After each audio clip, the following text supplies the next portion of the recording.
Hi there, traders. This is Brad Gilbert with today's trading action. All right, now the last week of the month, always pretty quiet. Okay, Friday's PCE price index may give us some sort of spark, but outside of that, there's not a hell of a lot going on. Right, I'm just looking at the charts there. I'll come back to that.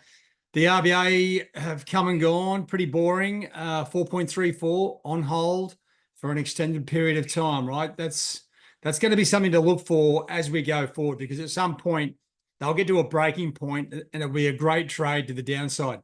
Now, just looking at today's numbers, I'll be having a close look at the IFO numbers out of Germany, right? We had some PMI numbers yesterday and it took some time, but Euro Sterling finally took a bit of a tumble, a little bit of pressure on Euro. So keep an eye on that. And then as we go through that North American session, we do have a bunch of second tier numbers, okay? We got the the monthly home numbers, the Case-Shiller, house price index, and consumer confidence, to name but a few, right? The consumer confidence number is probably a bit more of a socially wide number, but just keep an eye. I can't see any of these numbers having really any major impact unless they were exceptionally crazy. Now, just on the currency fronts, actually, let me just come back to the global markets, because we do have a hurricane coming through the Gulf of Mexico, heading towards Florida, right? So, and you're looking at the oil trade here. Okay, not a bad time to be having a look. Dollar CAD, I should actually invert that price, because the dollar is going down against the CAD. So the CAD's going up against everything, and oil is starting to make inroads to the top side, right? CAD yen, definitely something to keep an eye on. And I was just having a quick look through the yen, the CAD crosses. You can see very clearly here, CAD yen heading north, right? If we start to see oil rigs shut down, that's when we're going to see the oil price and CAD yen go higher, right? There's like a critical mass. It's like sort of a third or close to a half of the number of oil rigs. If they shut down production, then we start to see this higher. Now a lot of these instruments, right? We've already seen the CAD go up quickly. Now, when to time the entry can be somewhat difficult, but what you can do is basically just track the exit, right? When this thing calms down, when it's all said and done, there will be a trade to the downside, particularly on CAD yen, right? So that's something for all those traders looking for something a little bit different. Check out the oil trade, CAD yen, probably the sort of prime target. Now, the rest of these instruments, well, Euro, as I said, some weak numbers yesterday.